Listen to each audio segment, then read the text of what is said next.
Ndugu zangu wapendwa katika Bwana, waandishi na Mafarisayo walionekana ni watu wa mfano, walionekana ni watu wa kuigwa katika jamii iliyowazunguka. Lakini wao walitenda mambo mengi kwa unafiki, hawakumaanisha kile walichokitenda.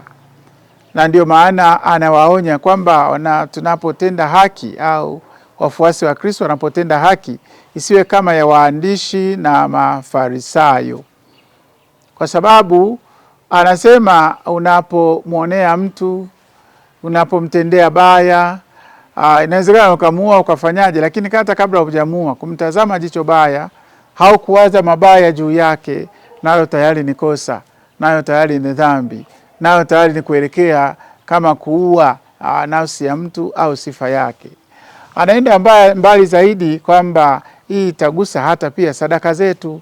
Tunatoa sadaka kwa Mwenyezi Mungu kama shukrani, lakini kama njia ya kupitisha maombi yetu kwa Mwenyezi Mungu katika hiyo sadaka. Atuambia ukileta sadaka ukajua una uhasama na ndugu yako, una uadui na ndugu yako, au hamuelewani na mtu fulani, huenda sadaka hiyo isizae matunda. Ndio maana anasema iache kwanza sadaka yako, nenda kapatane na ndugu yako, ukimaliza kupatana urudi utoe sadaka yako. Anakuambia patana na mshtaki wako mapema. Maisha haya ya dunia ni ya kupita, maisha ya kudumu yako mbinguni. Kwa hiyo tupatane na Mwenyezi Mungu mapema tukiwa hai hapa duniani, kwa kushinda uadui, kwa kutenda mema, kwa kutenda haki inayotoka rohoni na sio unafiki kama waandishi na Mafarisayo.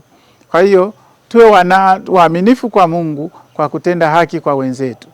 Katika kitabu cha Matendo ya Mitume anasema Mungu hana upendeleo, bali katika kila taifa mtu anayetenda haki na kumcha Mungu anakubaliwa na yeye.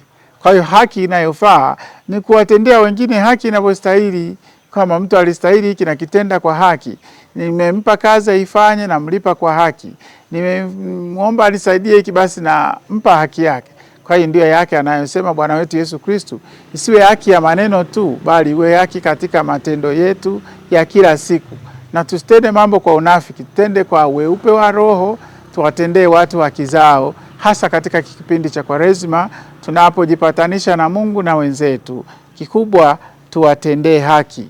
Unaweza ukamsaidia mtu kwamba nimemsaidia kitu fulani, lakini pengine labda hujamtendea haki, hiyo sio haki. Hiyo ndiye anayesemea Bwana wetu Yesu Kristo kwamba haki yenu izidi ya waandishi na Mafarisayo.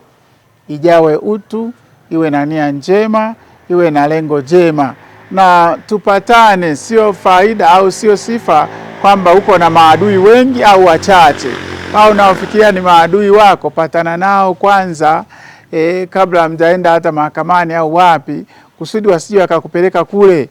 Kama una neno na mtu, patana naye, yaishe, kubali yaishe, mkabidhi kwa Mwenyezi Mungu, muombe kwa Mwenyezi Mungu. Kama mmekosana au mna shida au mna neno, basi mkabidhi kwa Mwenyezi Mungu, pataneni.